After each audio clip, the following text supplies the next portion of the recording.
The security footage showed her sleeping in his building for 3 months, and James Whitmore had no idea who she was or how she got past his $1 million security system. The woman appeared on camera every night around midnight, slipping through shadows like a ghost, carrying nothing but a worn backpack and a determined expression that made his chest tighten with an emotion he couldn't name. She never stole anything, never caused damage, just found different corners to rest her head each night, always gone before sunrise. The most unsettling part wasn't that she'd been there so long undetected, it was that watching her on the grainy footage, James felt less alone than he had in years. Lightning split the sky outside his penthouse windows, casting harsh shadows across the marble floors of his living room. The storm had been building all evening, matching the tempest in his mind since his head of security, Robert, had burst into his office with the news. James sat in his leather chair, the one that cost more than most people made in a year, staring at the frozen image on his laptop screen.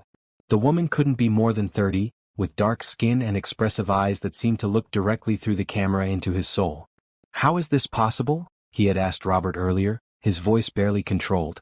"I spend millions on security, and you're telling me someone's been living in my building like it's a hotel?"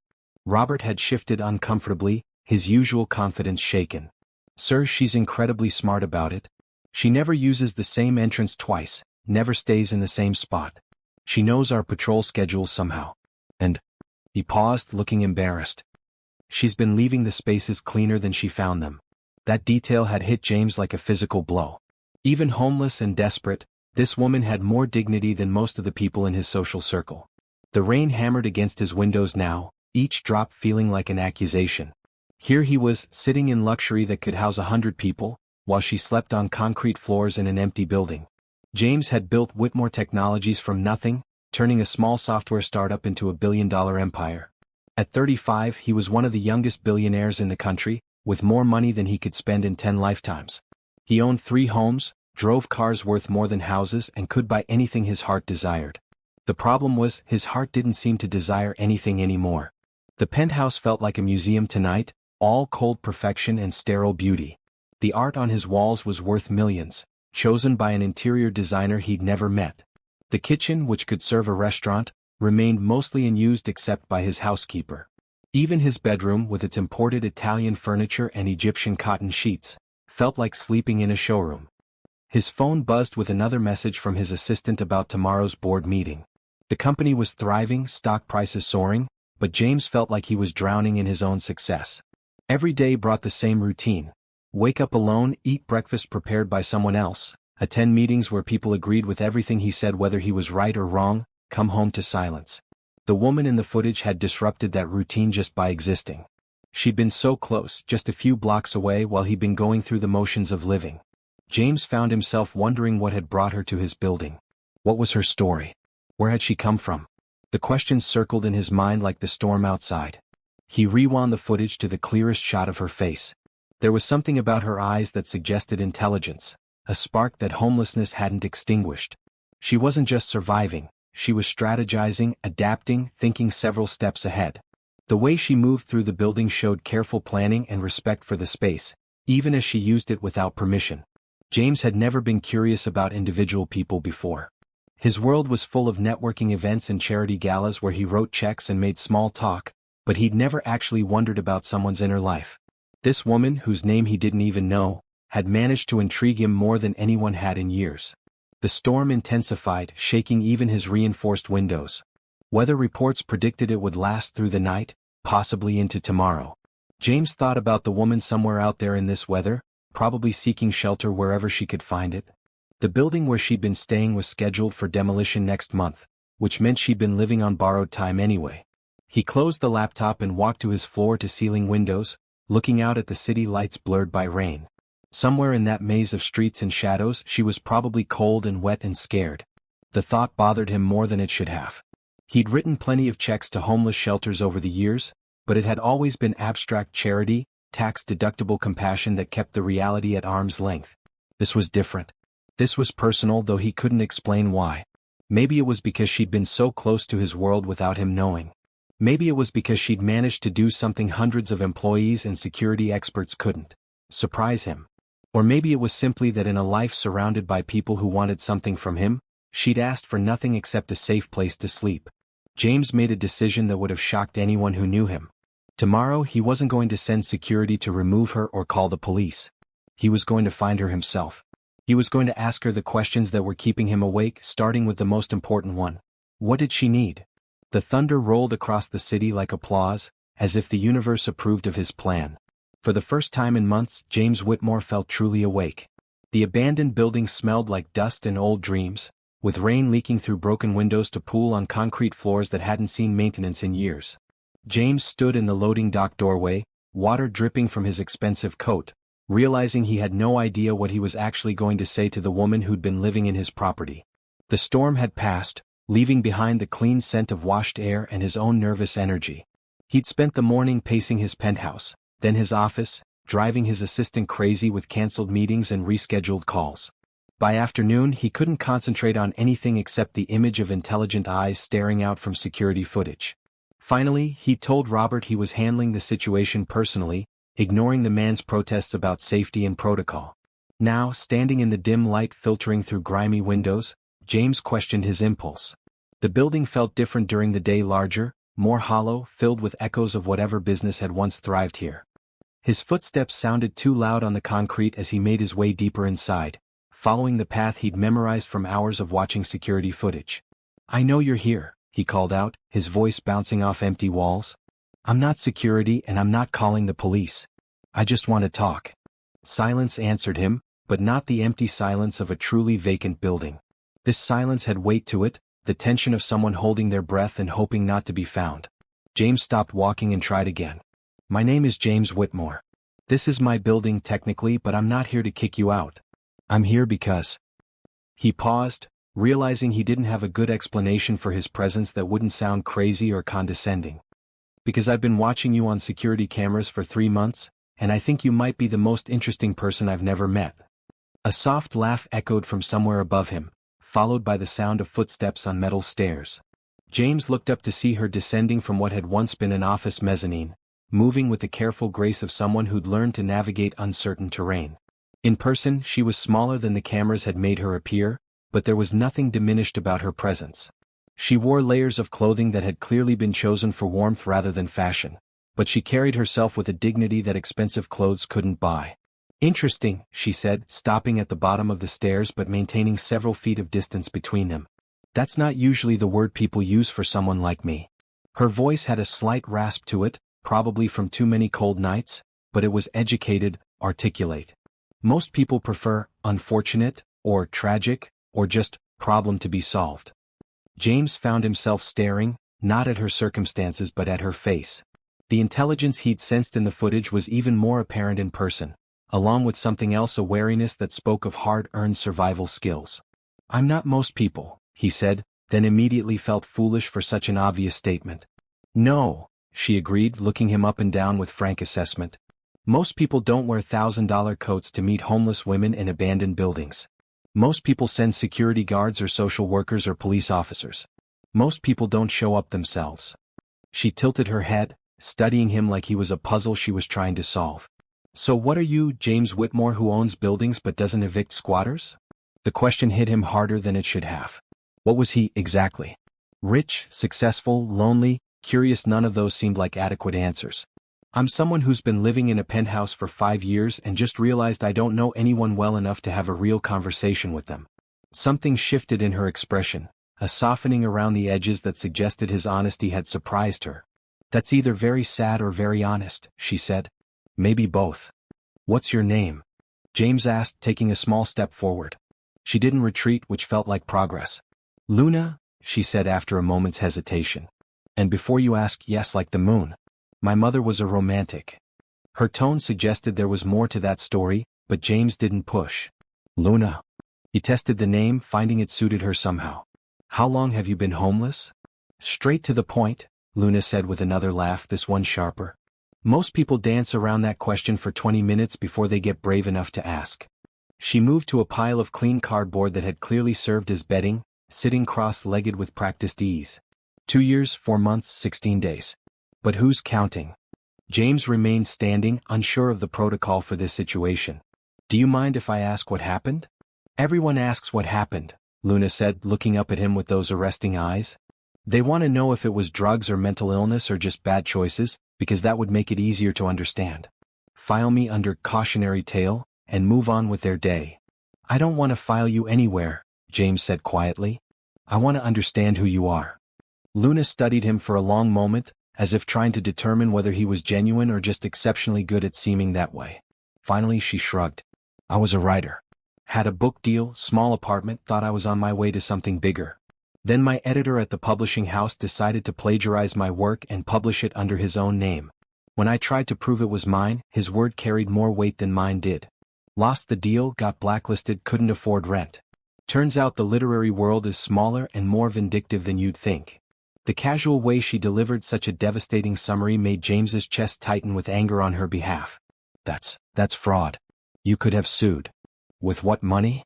Luna asked, raising an eyebrow. Lawyers cost more than I made in a year. And who's going to believe an unknown writer over an established editor with connections throughout the industry? She picked at a thread on her jacket, not meeting his eyes. I tried fighting it for months. Spent everything I had on legal consultations and filing fees. By the time I gave up, I was already 3 months behind on rent. James wanted to tell her he could fix it, that money could solve her problem retroactively, but something in her posture warned him that such an offer would end the conversation immediately.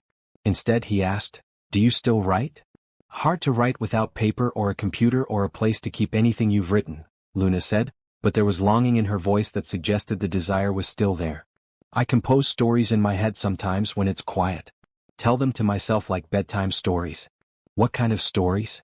Luna looked up at him with surprise, as if no one had asked her that question in a very long time. All kinds. Love stories where people see past surfaces to what's underneath. Adventure stories where the underdog finds strength they didn't know they had. Stories where justice actually wins in the end, even if it takes longer than it should. James felt something shift inside his chest, a recognition he couldn't name. Those sound like stories worth telling. Maybe, Luna said softly. Someday when I figure out how to tell them to more than just myself. They sat in companionable silence for a moment, the afternoon light filtering through broken windows to cast geometric patterns on the floor between them. James found himself more comfortable in this abandoned building with a homeless woman than he'd been anywhere in months. There was no pretense here, no agenda beyond the simple human desire to be understood. Why did you come here? Luna asked suddenly. Really? Not the part about security cameras and interesting people. Why did a billionaire tech mogul decide to personally visit someone living in his empty building? James considered lying, giving her some sanitized version about corporate responsibility or humanitarian concern. But her direct gaze demanded honesty. Because I've been feeling invisible lately, even though everyone can see me. And watching you on those cameras I realized you've been invisible too, but by choice. You figured out how to move through the world without being seen, and part of me envied that. Luna was quiet for so long that James wondered if he'd said too much, revealed something that made him sound pathetic rather than human. Finally she spoke. Invisibility isn't as peaceful as you might think, she said. When no one sees you, after a while you start to forget you exist at all. The honesty in her voice hit him like a physical blow. James realized that despite their vastly different circumstances, they'd both been disappearing in their own ways, him into wealth and success that isolated him from real connection, her into survival that required hiding from the world. Maybe, James said carefully, we could try being visible to each other. Luna looked at him for a long moment, something unreadable flickering across her face. That's either the beginning of something good, she said finally, or the most expensive mistake you'll ever make. James smiled, feeling more genuine emotion than he'd experienced in years. I guess we'll find out.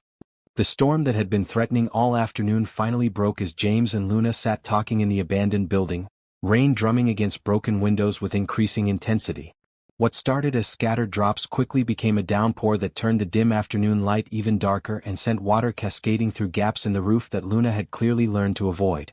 We should probably move, Luna said, glancing up at a growing stain on the ceiling above them. This place has some leaks that get pretty aggressive when it really starts coming down. James followed her lead as she gathered her few possessions with practiced efficiency, tucking everything into the worn backpack that seemed to hold her entire life.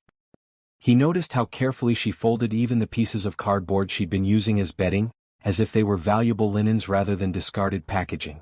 There's a stairwell on the east side that stays mostly dry, Luna explained, leading him through passages he never would have found on his own. The door seals pretty well and there's enough space to wait out the worst of it. The stairwell she led him to was indeed dry, a concrete-walled space that felt like a cave carved into the building's bones. Luna settled on the steps with the ease of long practice, pulling a thin blanket from her pack and wrapping it around her shoulders. James remained standing, feeling awkward and out of place in his expensive clothes.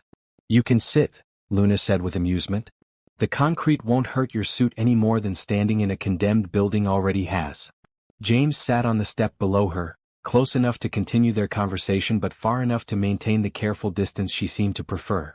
Outside, the storm was building into something serious, with thunder that shook the building and lightning that briefly illuminated the stairwell through a small window near the top. "Sounds like we're going to be here for a while," Luna observed, pulling her knees up to her chest in a gesture that made her look younger and more vulnerable than her confident demeanor suggested. "Are you warm enough?" James asked, noticing how she seemed to curl into herself against the chill. The building had no heating and even in his coat, he could feel the dampness seeping into his bones. Luna gave him a look that was both grateful and wary. "I'm fine. I've gotten used to being cold." The casual way she said it, as if adapting to discomfort was just another skill to master, made James's chest tighten with something between admiration and heartbreak. "You shouldn't have to be used to that." "Lot of things I shouldn't have to be used to," Luna said with a shrug that didn't quite hide the pain underneath. "But should and is are two different countries and I live in the second one." Lightning flashed again, closer this time, followed immediately by thunder that seemed to rattle the very foundation of the building. Luna glanced toward the window with practiced assessment, the look of someone who'd learned to read weather like a survival manual. "This is going to be a long one," she said. "Good thing you showed up during the day instead of trying to find me tonight. I would have been long gone by the time this started." "Where do you go during storms like this?" James asked, though he wasn't sure he wanted to hear the answer. "Wherever I can," Luna said simply. 24-hour laundromats, hospital waiting rooms, all-night diners if I can nurse a cup of coffee long enough. Sometimes the subway if security isn't paying attention. You learn to read the city like a map of temporary shelter. James tried to imagine navigating life with such uncertainty, never knowing where you'd sleep or if you'd stay dry, and found he couldn't. Even his worst days were cushioned by comfort he'd always taken for granted. "That sounds exhausting." "Everything's exhausting when you don't have choices," Luna said. "But you adapt. Humans are surprisingly good at adapting when they have to be." Another flash of lightning illuminated her face, and James saw something there that made him want to ask 1,000 questions he didn't know how to voice. Instead, he found himself sharing something he'd never told anyone. "I've been having trouble sleeping lately," he said. "Not because I don't have a comfortable bed or a safe place to rest. Because I can't turn my mind off. I lie there thinking about all the things I've accomplished and wondering why none of them feel like they matter." Luna turned to look at him with interest. "What did you think would happen when you got everything you wanted?" "I thought I'd feel more," James said, struggling to put the emptiness into words. "I thought success would fill whatever was missing. Instead, it just made the missing parts more obvious." "Money problems and meaning problems," Luna said thoughtfully. "One keeps you up because you don't know where your next meal is coming from. The other keeps you up because you don't know why you're eating it." The simple way she framed it made James laugh, the first genuine laugh he'd had in weeks. "That's probably the most accurate description of my life I've ever heard." "Writers are good with words," Luna said with a small smile. "Even unemployed ones." The storm continued to rage outside, but inside the stairwell, something else was building, a connection that had nothing to do with their circumstances and everything to do with the recognition of shared humanity. James found himself telling Luna things he'd never said out loud, how success had isolated him from real friendship, how every relationship felt transactional, how he'd started to wonder if anyone would miss him if he disappeared. Luna listened without judgment, occasionally asking questions that helped him articulate feelings he'd been carrying alone for years. In return, she shared pieces of her story that went beyond the bare facts of her homelessness, her love of language, her dreams of writing something that would matter, her stubborn refusal to let circumstances crush her spirit entirely. "I still love words," she said at one point, her voice soft with longing. "Even when I can't afford to write them down, I collect them in my head.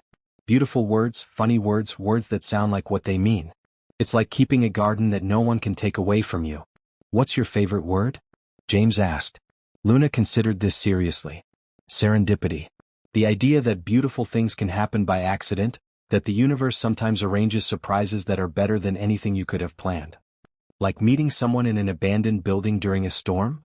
"Maybe," Luna said, and James caught something in her tone that made his pulse quicken. What about you? What's your favorite word? James thought about it, surprised to realize no one had ever asked him that question. I used to think it was success, he said finally. But sitting here with you, I think maybe it's conversation. Real conversation where both people are actually listening instead of just waiting for their turn to talk. They talked until the storm began to subside, their voices echoing softly in the concrete space as lightning gradually moved off into the distance.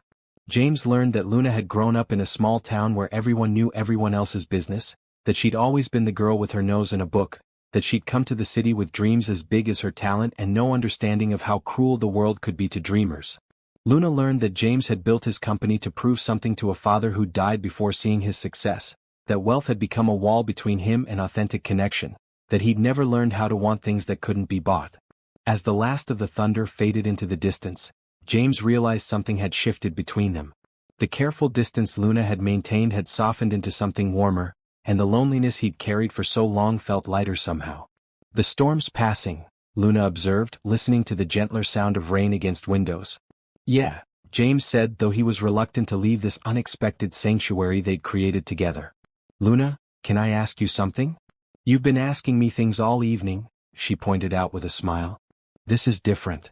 James took a breath, knowing he was about to change everything between them. What if you didn't have to go back to sleeping in abandoned buildings? What if there was another option? Luna's expression immediately became guarded. What kind of option? I have a guest apartment that no one ever uses, James said carefully. It's small but it's warm and dry and safe. You could stay there while you figure out what comes next. The silence that followed felt endless. Luna stared at him with an expression he couldn't read, and James wondered if he'd just ruined the best conversation he'd had in years by making it sound like charity. Why? She asked finally. And don't tell me it's because you're a good person. Good people don't become billionaires by accident. James considered lying, making it sound purely altruistic, but Luna's direct gaze demanded honesty. Because talking to you tonight, I remembered what it felt like to be interested in another person's thoughts. Because you see things clearly, and I've been living in a fog of my own privilege for so long I'd forgotten what clarity looked like. Because. He paused, searching for the right words.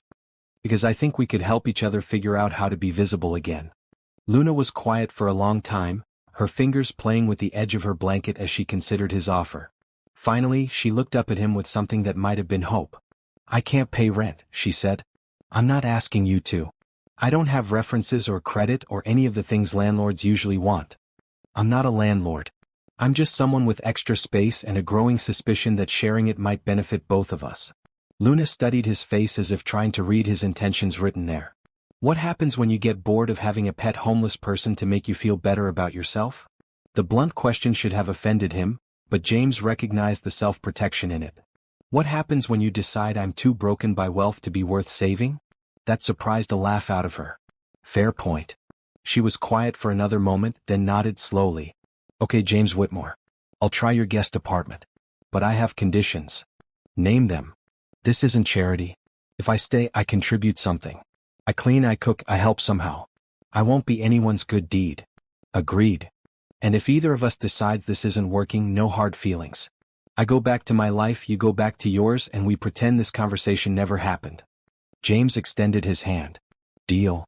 Luna shook it, her grip firm and warm. Deal. Now, can we get out of this stairwell? I may be used to concrete, but even I have limits. As they made their way out of the building together, James realized that the storm hadn't just passed over them, it had washed something clean between them, leaving space for whatever came next. The guest apartment in James's building was larger than Luna's entire childhood bedroom, with floor-to-ceiling windows that offered a view of the city she'd been navigating from ground level for over 2 years. She stood at those windows now, coffee mug in hand, watching the morning rush hour unfold below while trying to process the surreal turn her life had taken in less than 24 hours. The apartment was furnished with the kind of understated luxury that whispered rather than shouted its expense: soft leather furniture, hardwood floors that gleamed without being flashy, a kitchen equipped with appliances Luna had only seen in magazines. But what struck her most was how impersonal it felt, like a high-end hotel room designed to be pleasant without revealing anything about its occupant. A soft knock at the door interrupted her thoughts. Luna? It's James. I brought breakfast. She opened the door to find him holding a bag from what was clearly an expensive bakery, looking oddly nervous for someone in his own building. He'd traded yesterday's storm-soaked business attire for jeans and a simple sweater, an outfit that somehow made him seem more approachable while still obviously costly. "You didn't have to do that," Luna said, stepping aside to let him in. "I wasn't sure what you liked," James said, setting the bag on the kitchen counter with careful precision. "So I got a variety. Croissants, muffins, some fruit." Luna watched him unpack the bag with an attention to detail that seemed excessive for pastries, and realized he was as uncertain about this arrangement as she was. The thought was oddly comforting, at least they were both improvising. "Coffee's fresh," she offered, gesturing toward the machine she'd figured out through trial and error that morning. "I hope you don't mind that I made myself at home with the kitchen."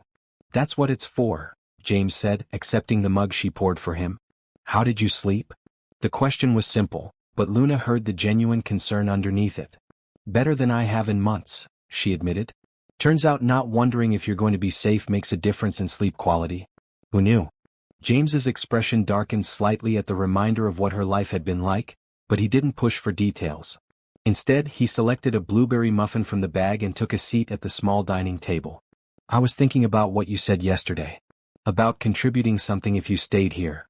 Luna joined him at the table, wrapping her hands around her coffee mug for warmth and comfort. "I meant that. I don't accept charity." "It's not charity if it's mutually beneficial," James said carefully. "I've been thinking about what you told me about your writing, and I have a proposition." Luna raised an eyebrow. "I'm listening." "My company generates massive amounts of content, technical documentation, marketing materials, internal communications. Most of it is written by people who are brilliant with technology but—" He paused, searching for diplomatic phrasing.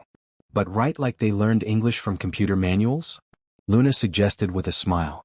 "Exactly. What if I hired you as a freelance editor and writer? You could work from here, set your own hours, help us communicate more clearly with actual humans." Luna stared at him for a long moment. "You're offering me a job." "I'm offering you work that needs doing at a rate that reflects the value you'd provide." "There's a difference." "What's the rate?"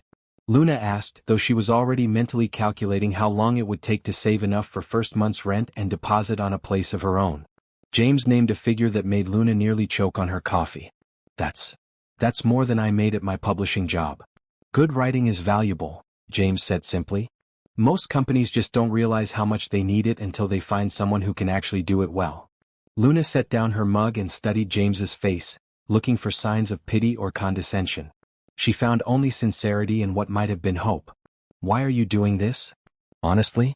Because I spent 3 hours talking to you yesterday and learned more about effective communication than I have in years of business meetings. Because you have insights about language and human nature that my company needs. And because—" He paused, seeming to weigh his words. "Because I'd like to keep having conversations with someone who tells me the truth instead of what they think I want to hear." The last part was said quietly, with a vulnerability that caught Luna off guard. She'd been prepared for pity, for the kind of well-meaning charity that came with strings attached. She hadn't been prepared for mutual need disguised as professional opportunity. "What kind of writing would I be doing?" she asked. James's face lit up with enthusiasm. "Everything. User manuals that people might actually read, marketing copy that doesn't sound like it was written by robots, internal memos that communicate clearly instead of hiding behind corporate speak. I've got months' worth of backlogged content that needs a human touch." Luna found herself smiling at his excitement. "You really hate corporate communication, don't you?" "I hate communication that doesn't actually communicate anything," James said. "Half the emails in my company could be replaced with, 'I sent you this to cover my ass,' and they'd be more honest." "Okay," Luna said, the word coming out before she'd fully processed the decision. "I'll try it. But same conditions as the apartment if either of us decides it's not working, no hard feelings." "Deal," James said, extending his hand across the table. As Luna shook it, she felt a mixture of excitement and terror that she hadn't experienced since her first book deal. The excitement of possibility, the terror of hope that might be disappointed again. "When do I start?" she asked. "How about now? I've got a user manual for our latest software update that's currently written in what I can only describe as hostile technobabble. Want to see if you can make it comprehensible to humans?" Luna grinned, feeling something inside her chest unfurl like a flower that had been waiting for sunlight. "Show me the hostile technobabble." James pulled out his laptop and opened a document that made Luna wince just looking at the first paragraph. Dense technical jargon mixed with unnecessarily complex sentence structures created something that seemed designed to confuse rather than inform. "This is what happens when engineers write for users," James said apologetically. "It's accurate but reading it feels like being attacked by a dictionary," Luna finished. "I can work with this. It's going to need a complete rewrite though. Is that okay?" "More than okay.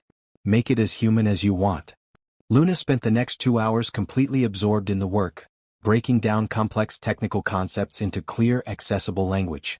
She found herself enjoying the puzzle of it: how to explain sophisticated software features in terms that wouldn't intimidate users, how to anticipate questions and address them before they arose, how to inject personality into technical writing without sacrificing clarity. James worked quietly beside her, occasionally answering questions about specific features but mostly just watching her transform his company's impenetrable documentation into something that actually made sense. Every so often she'd read a particularly awkward original sentence aloud, and they'd both laugh at how unnecessarily complicated it was. "Listen to this," Luna said, pointing to a section about password requirements. "It says, users must configure authentication credentials utilizing alphanumeric character sequences of sufficient complexity to ensure optimal security protocol adherence." "Meaning?" James asked, though he was already smiling. "Your password needs letters and numbers," Luna said. 17 words reduced to 6, and somehow the shorter version is actually more informative. "This is why I needed you," James said, leaning over to read her revised version. "You're not just making it shorter, you're making it more useful." Luna felt warmth spread through her chest at the genuine admiration in his voice. It had been so long since someone had valued her skills, since she'd felt competent and needed rather than merely tolerated. "I forgot how much I missed this," she said softly. "Writing? Solving problems with words. Finding the right way to say something so that it actually helps people instead of confusing them." Luna saved her work and leaned back in her chair. "I used to think writing was about creating beautiful sentences, but it's really about building bridges between what someone knows and what they need to know." James was quiet for a moment, studying her face with an intensity that made her self-conscious.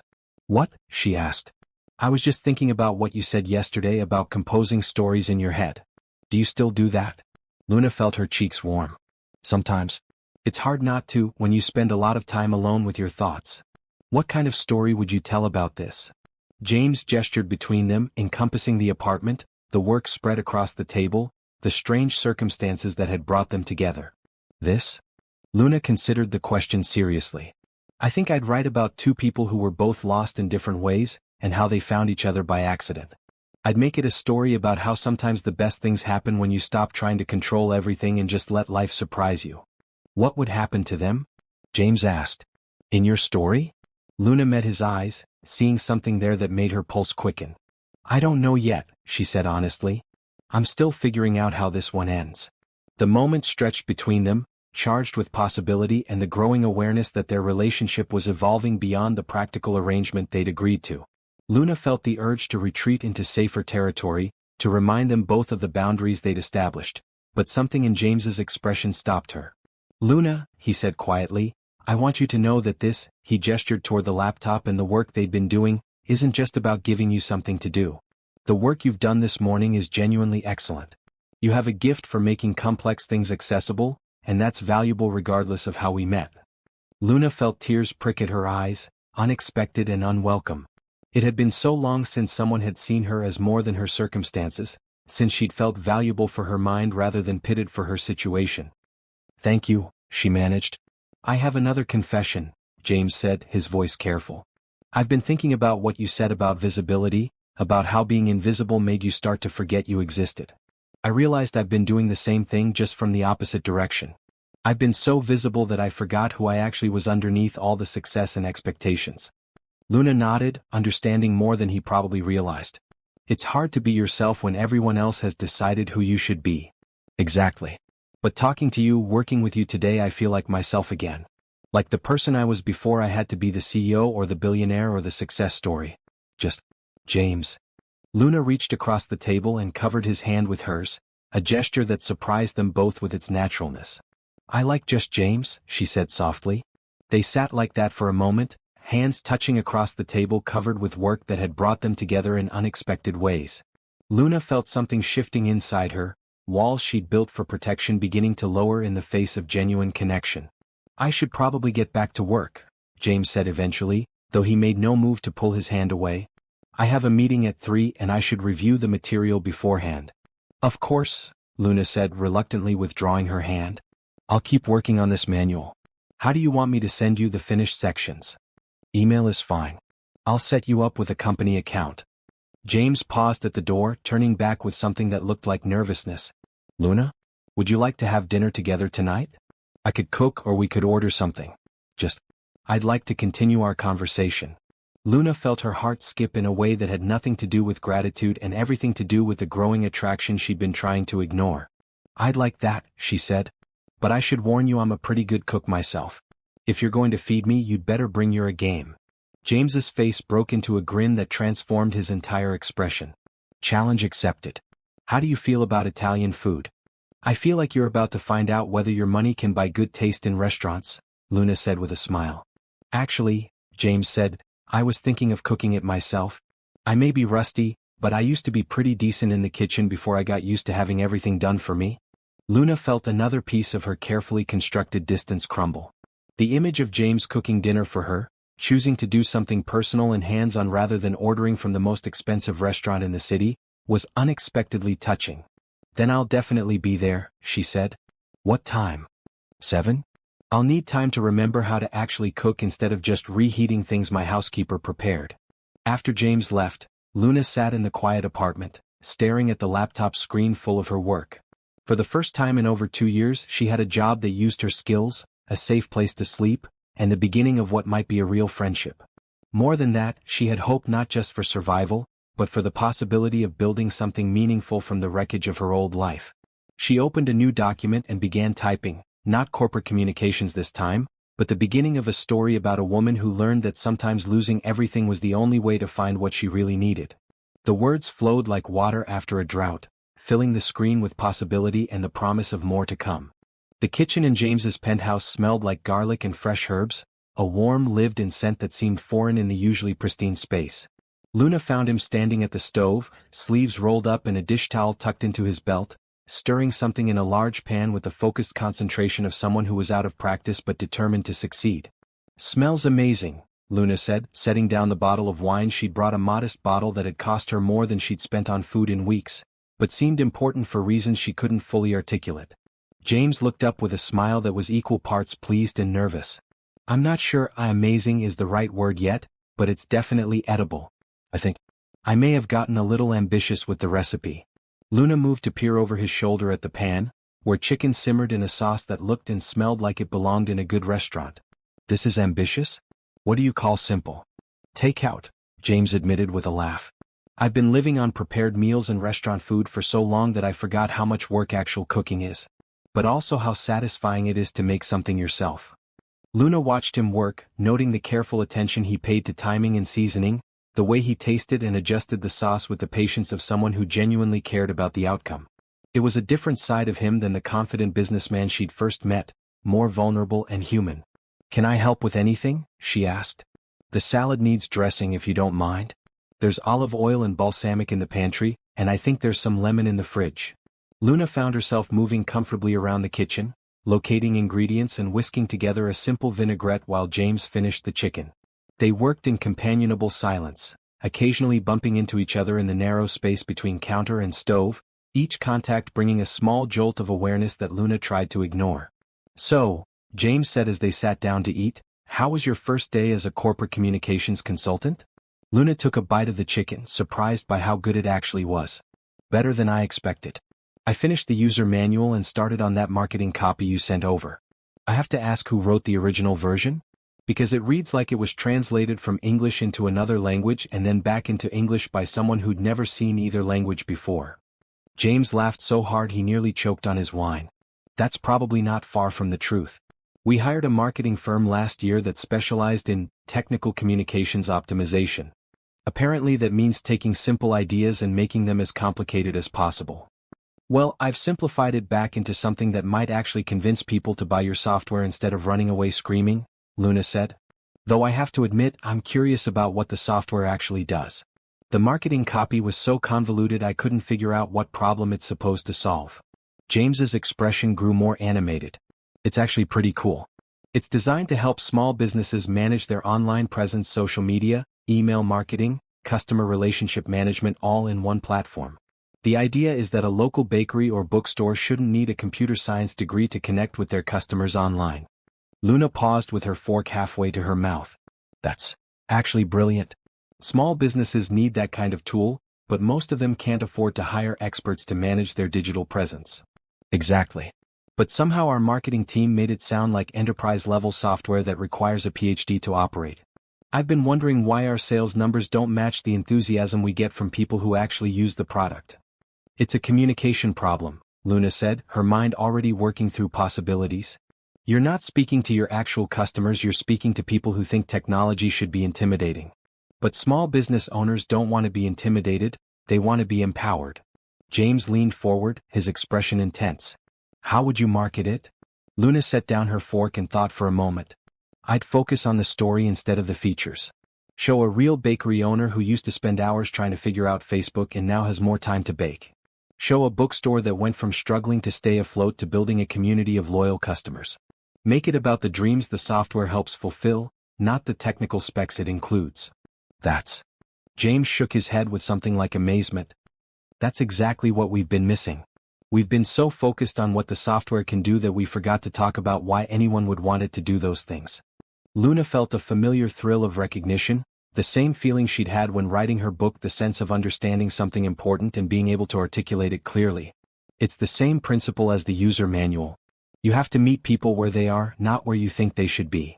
Would you be interested in rewriting all of our marketing materials? James asked. I mean, as a paid project, not just as a favor. This could be a complete overhaul of how we present ourselves to the world. Luna felt her pulse quicken. It was the kind of project she dreamed about when she was starting her writing career, meaningful work that could actually impact people's lives, not just pretty words arranged in pleasing patterns. I'd love to, she said. But I should probably understand the software better first. Maybe talk to some of the people who actually use it.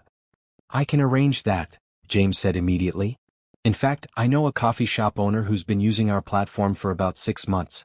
She's been asking for an opportunity to give feedback to someone who could actually implement changes.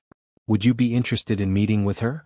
Absolutely, Luna said, then paused as a thought occurred to her. James, can I ask you something personal? Of course. How did you get into this business? I mean, what made you want to help small businesses specifically? James was quiet for a moment, swirling wine in his glass. My father owned a small auto repair shop when I was growing up. He was incredibly skilled at fixing cars, but he struggled with the business side of things. Marketing, customer relationships, even basic bookkeeping, it was all overwhelming for him. He'd work 12-hour days in the garage, then come home and spend hours trying to figure out invoicing or how to reach new customers. Luna heard the emotion in his voice and waited for him to continue. He died of a heart attack when I was 22, James said quietly. The doctor said it was stress-related. I always wondered if things might have been different if he'd had better tools to manage the business side of his work. If he could have focused on what he was good at instead of struggling with tasks that felt impossible. I'm sorry, Luna said softly. I built Whitmore Technologies to be what my father needed but never had, James continued. Tools that would let skilled people focus on their craft instead of drowning in administrative work. But somewhere along the way I lost sight of that mission. I got caught up in growth and profits and market share, and forgot about the actual people we were supposed to be helping. Luna reached across the table and took his hand, a gesture that felt natural despite their brief acquaintance. Maybe that's what you needed to remember. Why you were really building this company. James looked at their joined hands, his expression soft. I think you might be right. I've been so focused on success that I forgot what success was supposed to mean. They sat in comfortable silence for a moment, the weight of shared understanding settling between them.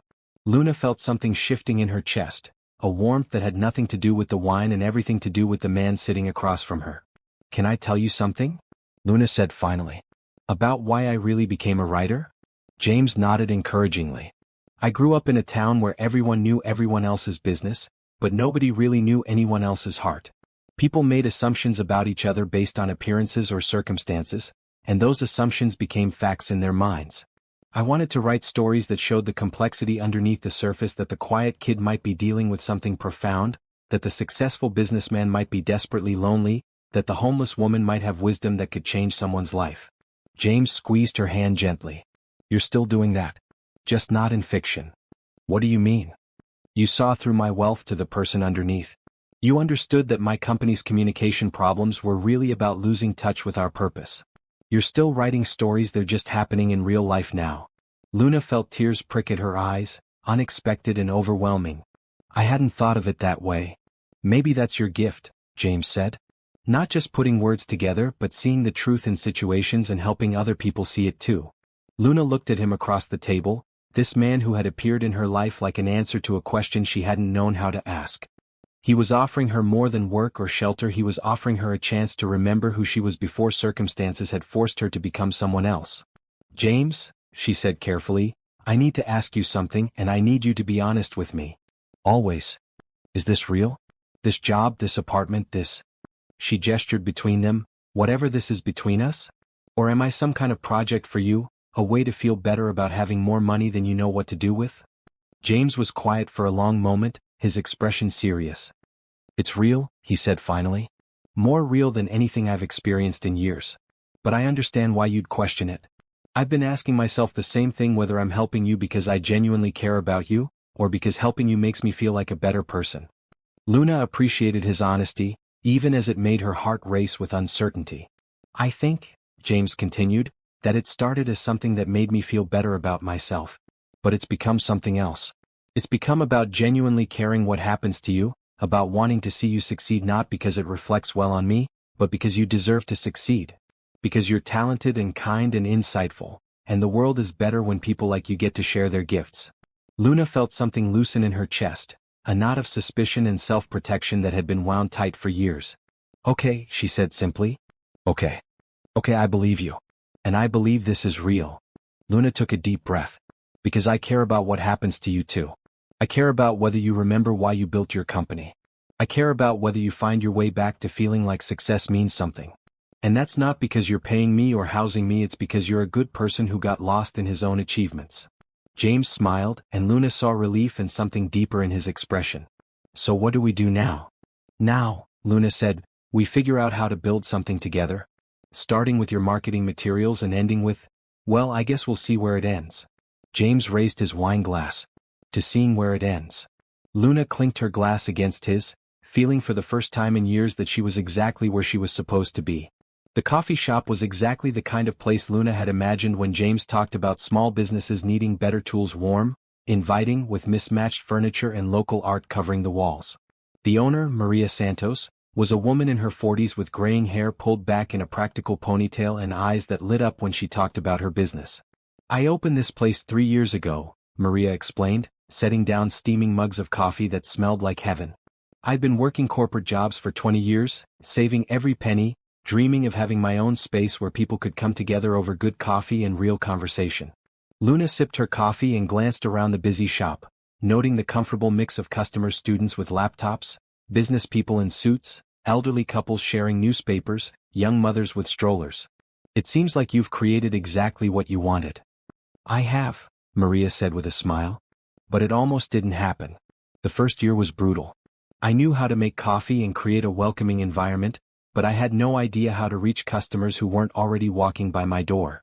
I was spending more time trying to figure out social media and email marketing than actually running the shop. James leaned forward with interest. What changed? Your software, Maria said simply. My accountant recommended it when I was about 6 months away from going under.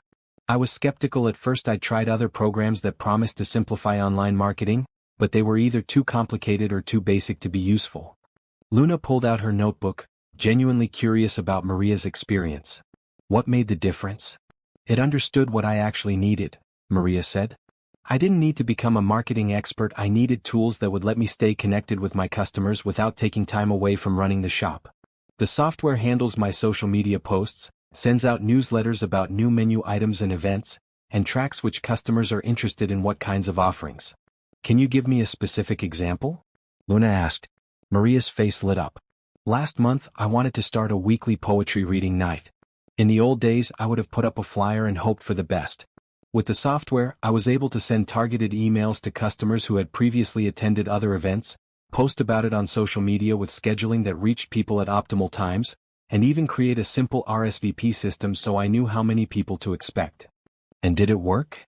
We had 35 people at the first reading, Maria said proudly. The poet sold 12 books, I sold more coffee and pastries than I do on most weekend evenings, and 3 people asked about hosting their own readings. It's become one of our most popular events. Luna scribbled notes furiously, seeing the story she needed to tell taking shape. This wasn't about technology, it was about dreams being realized, communities being built, small businesses becoming gathering places that enriched people's lives. What would you tell other small business owners who are struggling with the same challenges you faced? Luna asked. Maria considered the question seriously. I'd tell them that you don't have to choose between focusing on your craft and growing your business. The right tools can handle the technical stuff so you can focus on what you do best, whether that's making coffee, fixing cars, or selling books. After they finished their coffee and said goodbye to Maria, Luna and James walked slowly back toward his building, both lost in thought. The autumn air was crisp, with the kind of golden light that made the city look like it was posing for a postcard. That was exactly what I needed to hear, Luna said finally. Maria's story is so much more compelling than any list of software features could ever be. I've been thinking about what she said, James replied. About not having to choose between craft and business. I think I've been making that choice for years, focusing so much on the business side that I forgot what we were actually trying to accomplish. Luna stopped walking and turned to face him. What do you mean? I mean, I've been measuring success by stock prices and market share instead of by stories like Maria's. When was the last time I actually talked to someone who uses our software? When was the last time I asked whether we were really helping people achieve their dreams? Luna saw something in his expression that made her heart ache, a recognition of time lost, of purpose obscured by the very success he'd worked so hard to achieve. It's not too late, she said gently. You can refocus. You can remember what you were really trying to build. I want to, James said. But I'm not sure I know how anymore. I've been the CEO for so long that I'm not sure I remember how to be the person who started the company. Luna took his hand, the gesture feeling natural despite the people passing around them on the sidewalk. Then let's figure it out together. I'll help you remember your mission, and you can help me remember what it feels like to have work that matters. James squeezed her hand. Is that what this is? You remember what it feels like to have work that matters? For the first time in years, Luna admitted. Maria's story made me realize that I'm not just editing marketing copy, I'm helping people understand how to build the lives they want. That's what I always wanted my writing to do. They resumed walking, still holding hands, and Luna felt something shift between them. The careful distance they'd maintained was dissolving into something warmer, more intimate. She could feel James's attention on her, different from the professional respect he'd shown for her work. Luna, James said as they reached his building, can I ask you something personal?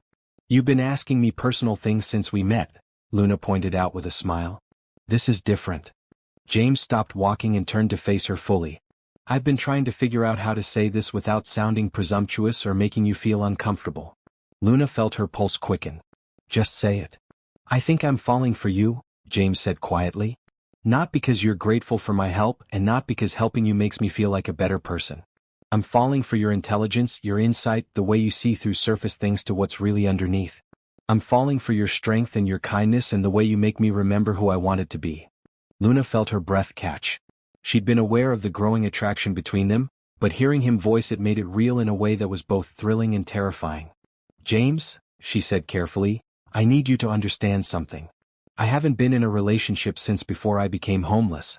I don't know how to be vulnerable with someone when I'm still figuring out how to trust that good things can last. I understand, James said. And I don't want to rush you or pressure you. I just wanted you to know how I feel, and that whatever happens between us, it's not going to change the fact that you deserve the job and the apartment and the respect I've been showing you. Luna studied his face, looking for signs of the entitled expectation she'd learned to watch for in men who thought their generosity entitled them to something in return. She found only sincerity and patience. I'm scared, she admitted. I'm scared of getting attached to this life and then having it disappear. I'm scared of trusting someone and being wrong about them. I'm scared of falling for you and then discovering that what you really wanted was to save someone, not to love someone. James nodded slowly. Those are all reasonable fears. I can't promise you'll never be disappointed again, but I can promise you that my feelings for you have nothing to do with your circumstances and everything to do with who you are. Luna felt tears prick at her eyes. I think I'm falling for you too, she said softly. But I need to take this slowly. I need to know that I can trust my own judgment again before I trust it with something as important as love. Slowly is good, James said, reaching up to brush a tear from her cheek. We have time. Luna leaned into his touch, feeling something inside her chest expand with possibility. Okay, she said. Let's take this slowly and see what happens. Okay, James agreed, then smiled. Want to go upstairs and work on revolutionizing my company's marketing strategy? Luna laughed, the sound bright and genuine. That's the most romantic thing anyone's ever said to me. Give me time, James said, taking her hand as they entered the building. I'm just getting started. As they rode the elevator up to their respective floors, Luna caught their reflection in the mirrored walls, two people who had found each other at exactly the right moment, when they were both ready to remember who they really were. For the first time in years, she looked forward to tomorrow. The weeks that followed fell into a rhythm that felt both natural and precious to Luna. Her days were filled with work that challenged and excited her, rewriting marketing materials, interviewing small business owners, crafting stories that connected Whitmore Technologies tools to real people's dreams.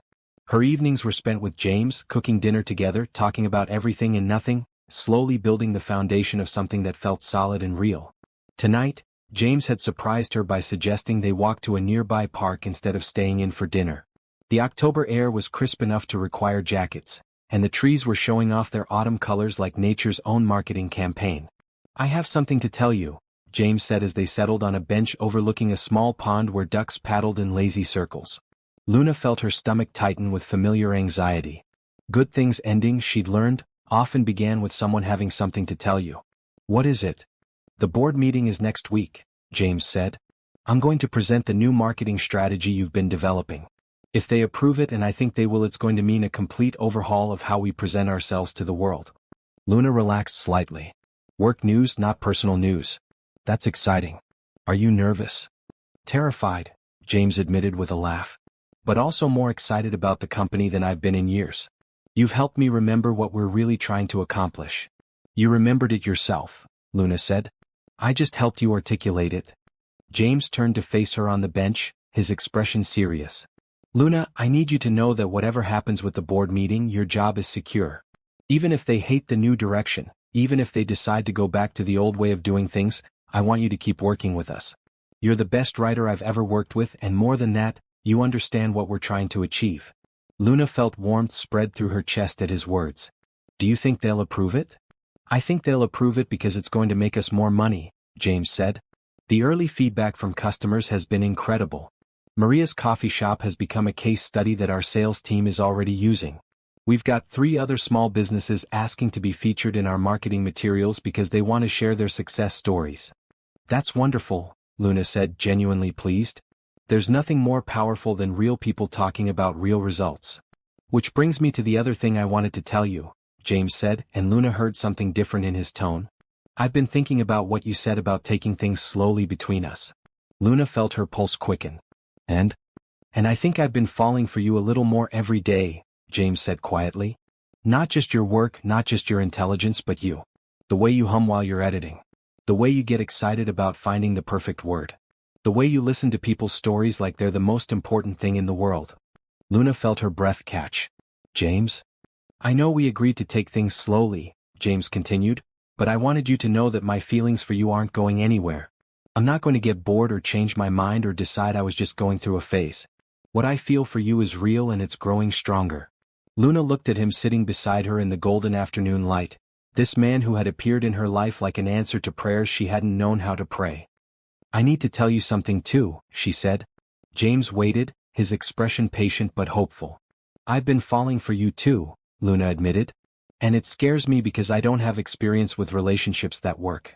I don't know how to be in love without losing myself, and I don't know how to trust that someone will stay when they really see who I am.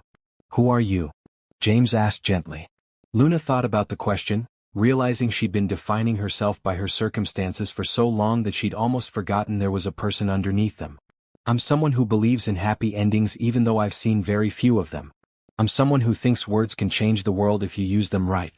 I'm someone who's been hurt badly enough to build walls, but who still wants to believe that love is possible. I'm someone who's been successful at everything except the things that actually matter, James said. I'm someone who's been lonely in crowds and empty in abundance.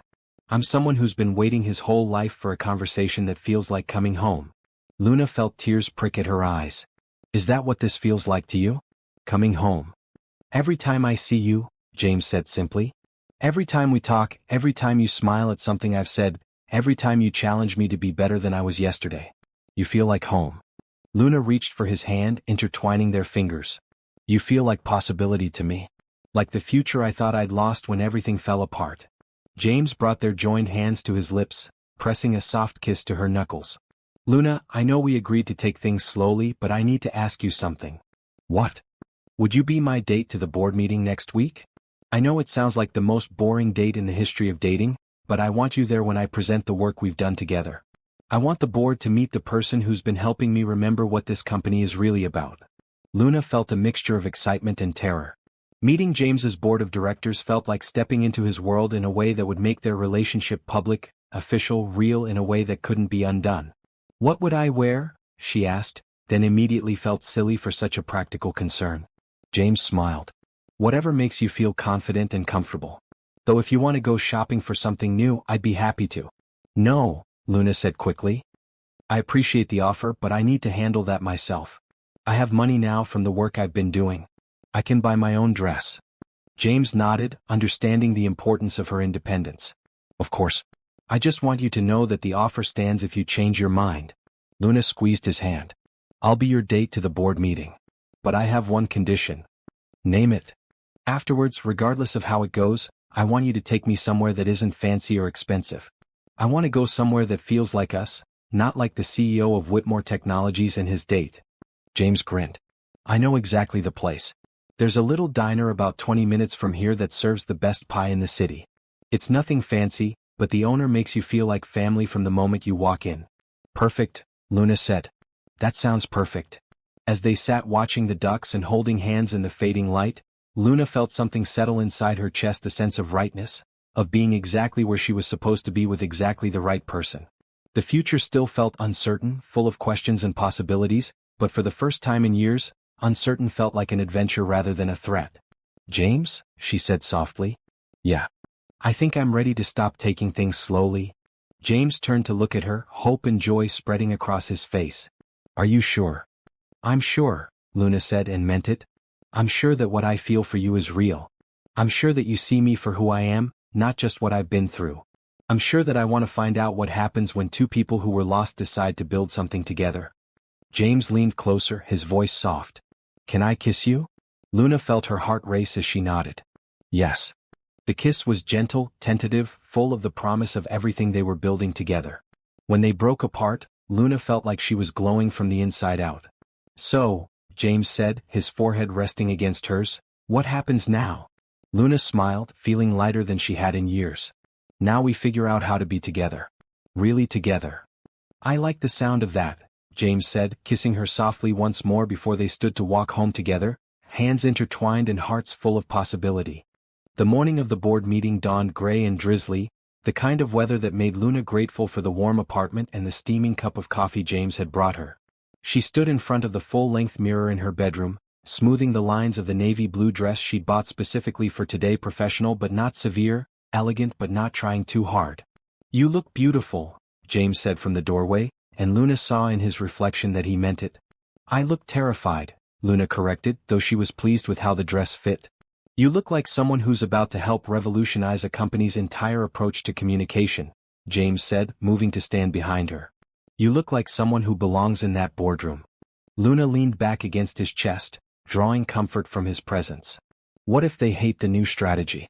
What if they think I'm just some random person you picked up off the street? First of all, you're not some random person I picked up off the street, James said firmly. You're a talented writer and strategist who's been doing incredible work. Second, they're going to love the strategy because it's brilliant and it's already showing results. Luna turned in his arms to face him. And third, even if they did hate it, which they won't, it wouldn't change anything between us. This isn't about them approving of you, Luna. You don't need their validation. Luna nodded, though her stomach was still doing acrobatics. I know. It's just, this feels like a test. Like I'm finally getting a chance to prove that I belong in this world. You've already proven that, James said, kissing her forehead. But I understand why today feels important. An hour later, Luna found herself in the most intimidating conference room she'd ever seen, floor-to-ceiling windows overlooking the city, a table that could seat 20 people, and technology that probably cost more than most people's cars. The board members filed in one by one, a collection of serious-faced men and women in expensive suits who nodded politely at James's introduction but regarded Luna with the careful neutrality of people reserving judgment. "Ladies and gentlemen," James began once everyone was seated, "I want to talk to you today about the future of Whitmore Technologies. Not just our financial future, but our mission, who we serve and why we serve them." Luna watched the faces around the table as James presented their work, noting the subtle shifts in expression as he moved from abstract strategy to concrete results. When he showed Maria's coffee shop case study, she saw several board members lean forward with interest. When he presented the preliminary sales numbers from their pilot program, she saw skepticism transform into attention. "The question before us today," James continued, "isn't whether this approach will be profitable. The early data suggests it will be very profitable.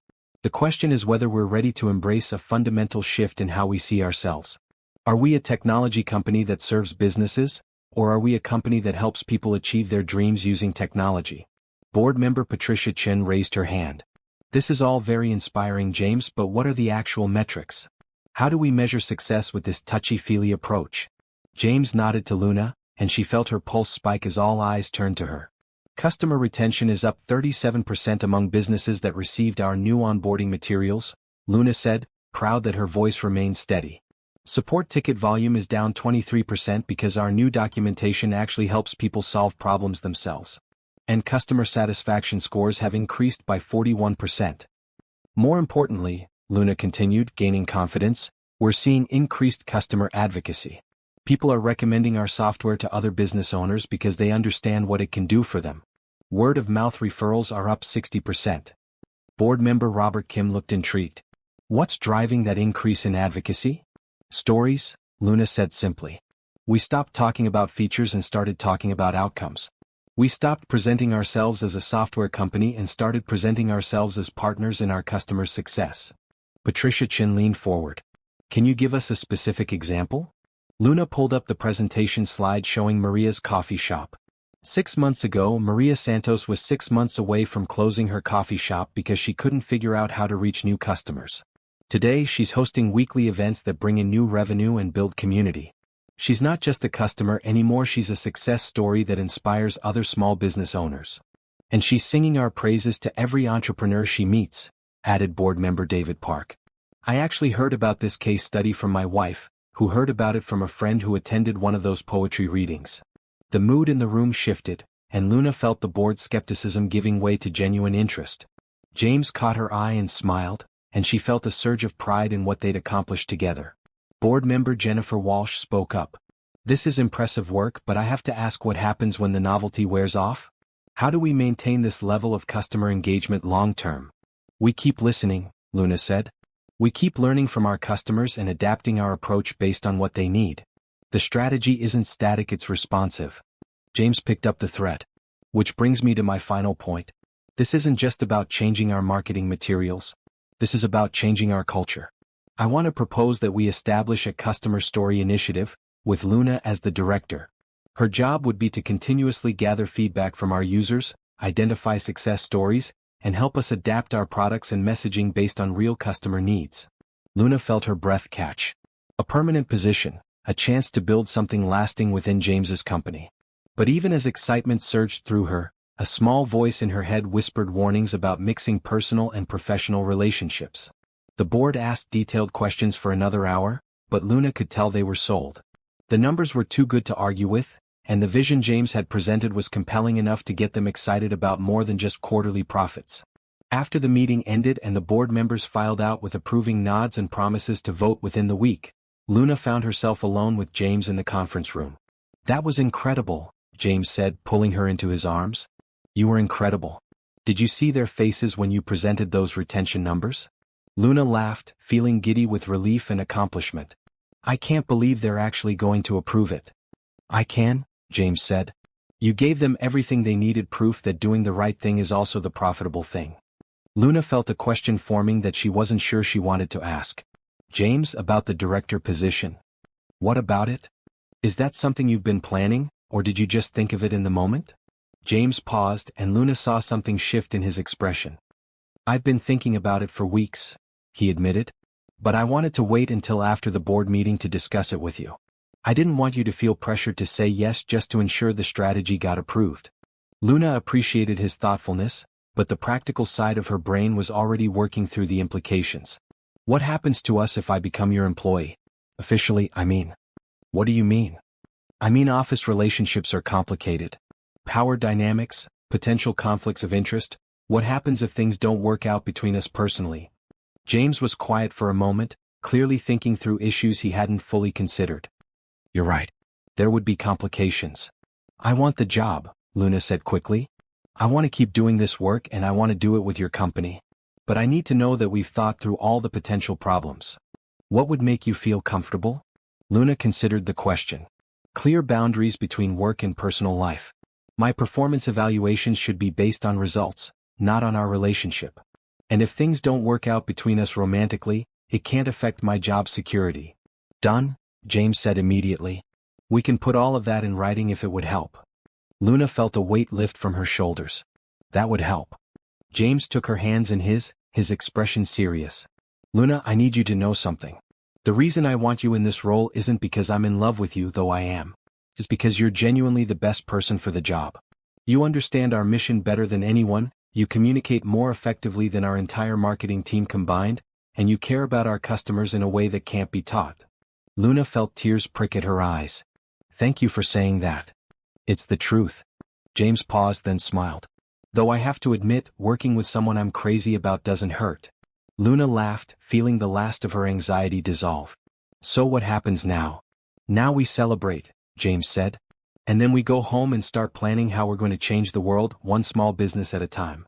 As they left the conference room together, Luna caught their reflection in the polished windows, two people who had found their way to each other and were now building something bigger than either of them could create alone.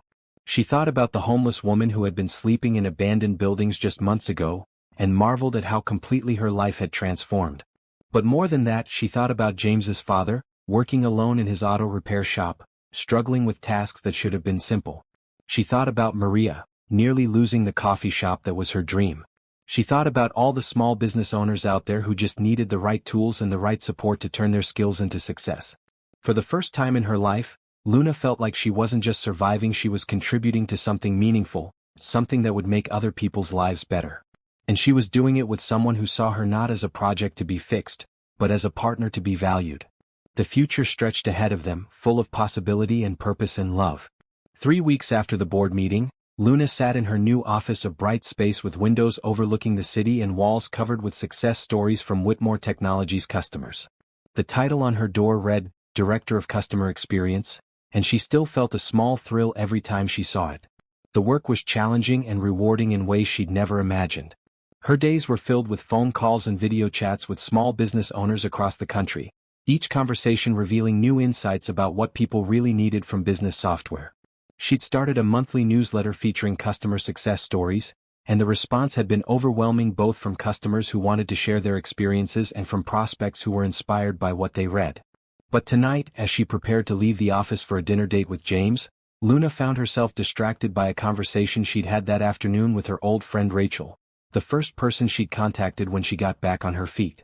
"I'm happy for you," Rachel had said over coffee, "but I have to ask, don't you think this is all happening a little fast? 6 months ago you were homeless, and now you're dating a billionaire and running a department at his company. It just seems." "Seems what?" Luna had asked, though she knew what Rachel was getting at.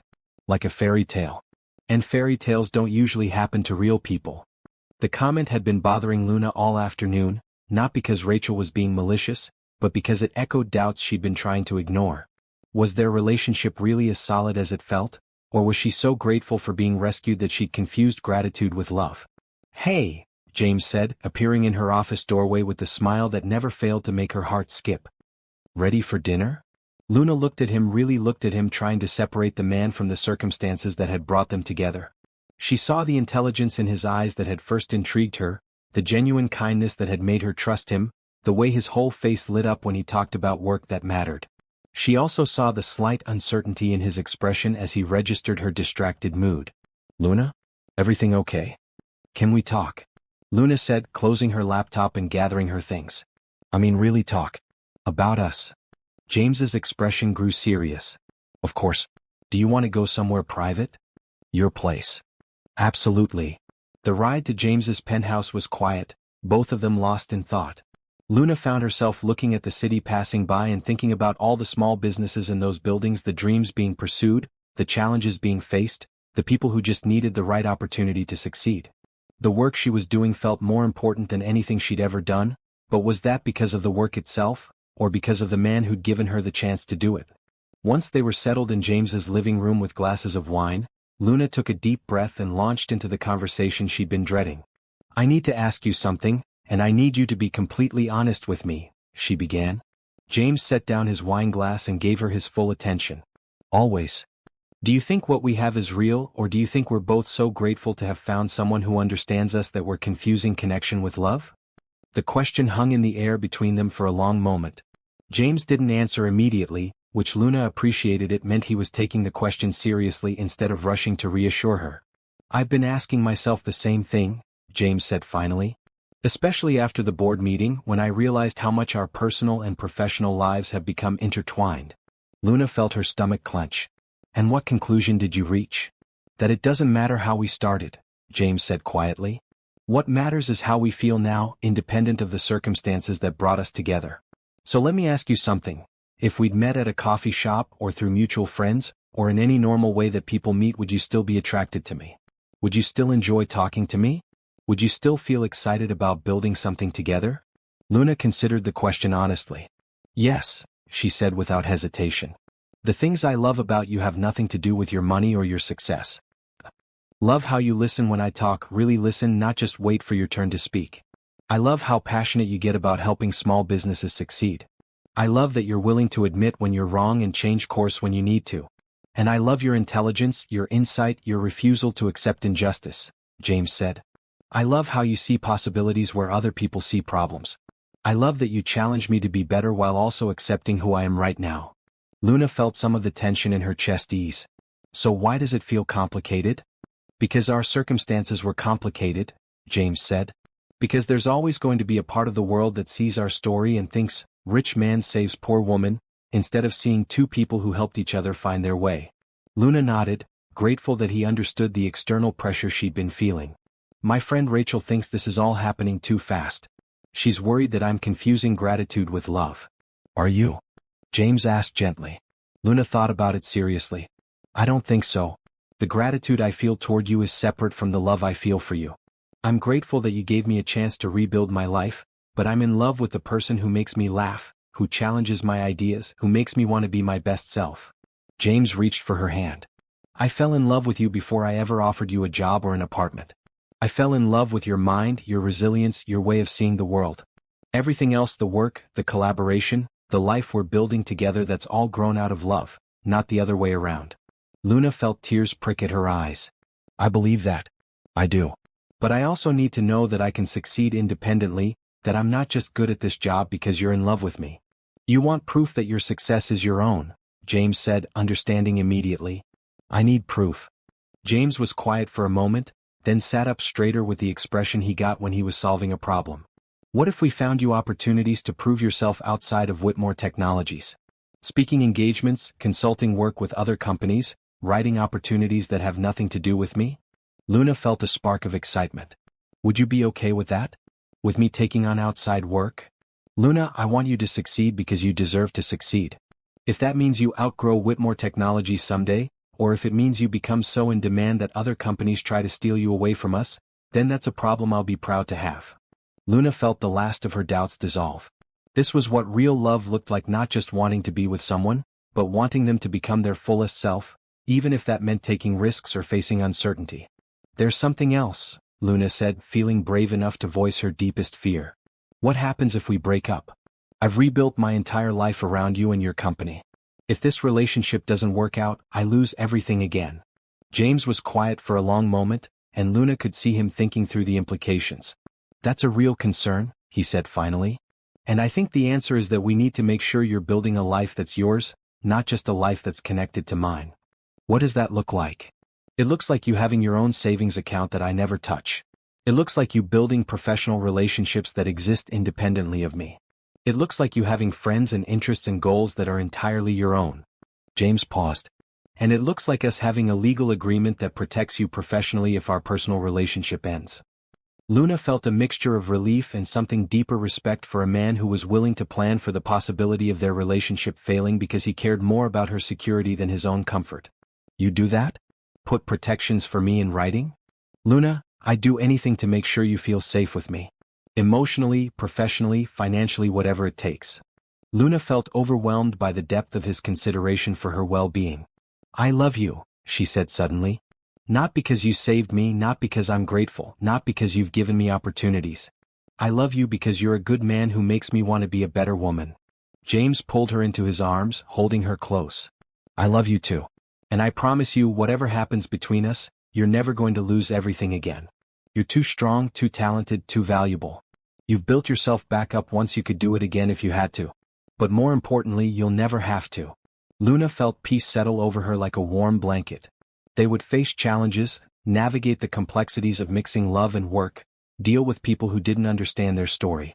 But they would face it all together, as equals, as partners who had chosen each other for all the right reasons. So what happens now?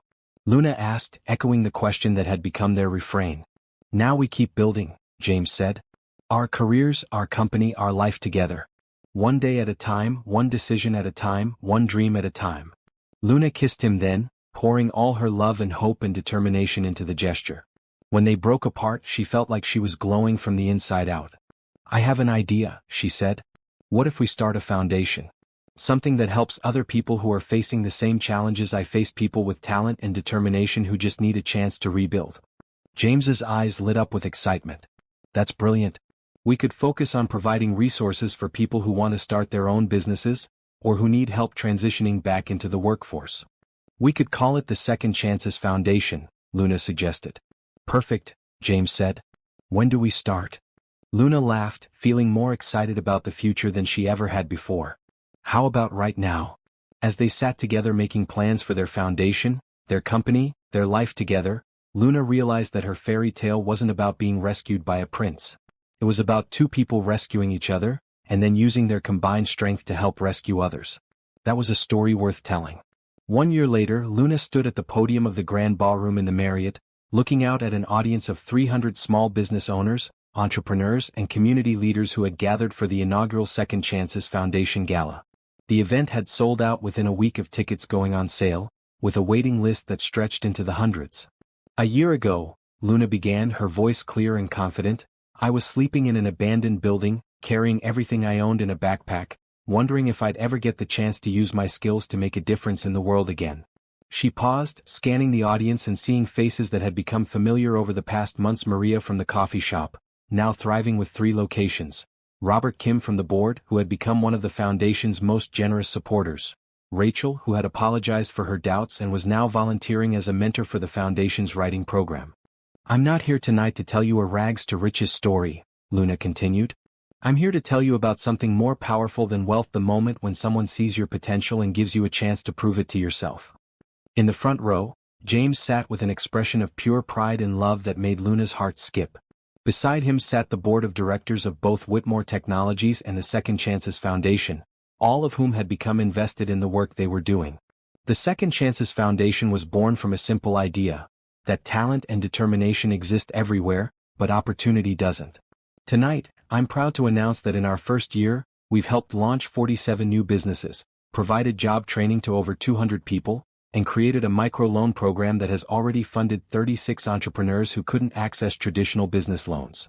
The audience erupted in applause, and Luna felt the same thrill she'd experienced the first time James had praised her writing, the joy of work that mattered, of making a real difference in people's lives. But the most important thing we've learned this year, Luna said as the applause died down, is that second chances aren't just about helping people recover from setbacks. They're about recognizing that everyone deserves the opportunity to become their fullest self, regardless of where they started or what obstacles they've faced. After her speech, Luna mingled with the crowd, hearing story after story from people whose lives had been transformed by the Foundation's programs. A single mother who had started a catering business. A veteran who had launched a carpentry service. A teacher who had created an educational app that was now being used in schools across 3 states. "You did something amazing tonight," James said when they finally had a moment alone together on the hotel's terrace. Luna leaned against the railing, looking out at the city lights that had once seemed so unwelcoming and now felt like home. "We did something amazing. This foundation exists because you believed in the idea enough to fund it and support it. The foundation exists because you had the vision and the passion to make it real," James corrected. "I just provided the resources." Luna turned to face him, taking in the man who had become her partner in every sense of the word. "Do you ever think about how different our lives would be if you hadn't decided to find me that day?" "Every day," James said. "But not in a nostalgic way. I think about it in a grateful way. Grateful that we found each other when we were both ready to be found." Luna smiled, remembering the conversation they'd had a year ago about fairy tales and real life. "I have something to tell you," she said. James raised an eyebrow. "Good news or bad news?" "Good news. The best news." Luna reached into her purse and pulled out a bound manuscript. "I finished it." James's eyes widened as he saw the title page, Second Chances, a love story by Luna Martinez. "You wrote our story?" "I wrote our story and the story of everyone we've helped through the foundation, and the story of what happens when people decide to see the best in each other instead of making assumptions based on circumstances." Luna felt tears prick at her eyes. "And I got an offer from a publisher. A real publisher who wants to share this story with the world." James pulled her into his arms, spinning her around on the terrace. "Luna, that's incredible. I'm so proud of you." "There's more," Luna said when he set her down. "They want to donate a portion of the proceeds to the Second Chances Foundation. They want to make the book part of a larger campaign about the power of second chances. This is going to help so many people," James said, his voice thick with emotion. "I hope so. I hope it helps people understand that homelessness isn't a character flaw, that setbacks aren't permanent, that everyone deserves to be seen for their potential instead of their past." James was quiet for a moment, looking at her with an expression she couldn't quite read. "Luna, there's something I need to tell you too." Luna felt her pulse quicken. "What is it?" James dropped to one knee on the hotel terrace, pulling a small velvet box from his jacket pocket.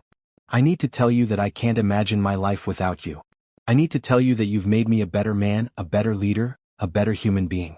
I need to tell you that I want to spend the rest of my life building dreams with you."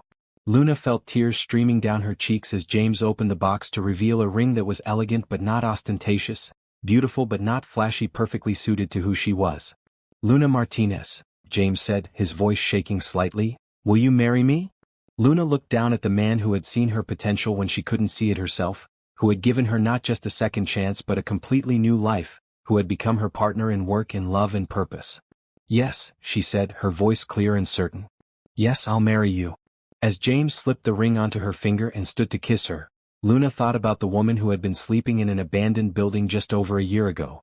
That woman had been lost, broken, invisible to the world around her. But she had also been strong, intelligent, and full of potential that was waiting for the right moment to bloom.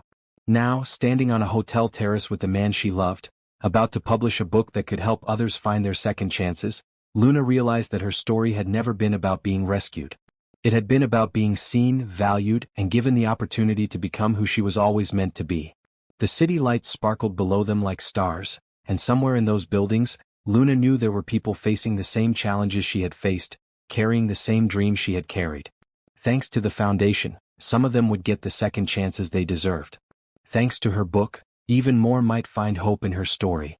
But more than any of that, Luna had found something she'd never expected when she was sleeping on concrete floors and wondering if she'd ever matter to anyone again. She had found love that was real, work that was meaningful, and a future that was limitless. As James held her close on the terrace, Luna whispered a promise to the universe that she would never forget where she came from, never take for granted what she'd been given, and never stop working to ensure that others got the same chances she'd received. The story that had begun with the most unsettling discovery, a homeless woman living undetected in an empty building, had become something beautiful beyond imagining. And this, Luna realized, was just the beginning.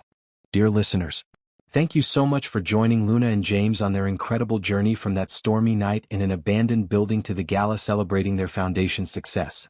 Their story reminds us that love can bloom in the most unexpected circumstances, and that sometimes our greatest challenges become the foundation for our most meaningful triumphs. I'd love to hear from you. What moment in Luna and James's story resonated most with you? Have you ever experienced a second chance that changed your life's direction? Do you believe that true love can overcome significant differences in background and circumstances? Which character's growth surprised you the most, Luna finding her voice and confidence again, or James rediscovering his purpose beyond wealth? Share your thoughts in the comments below.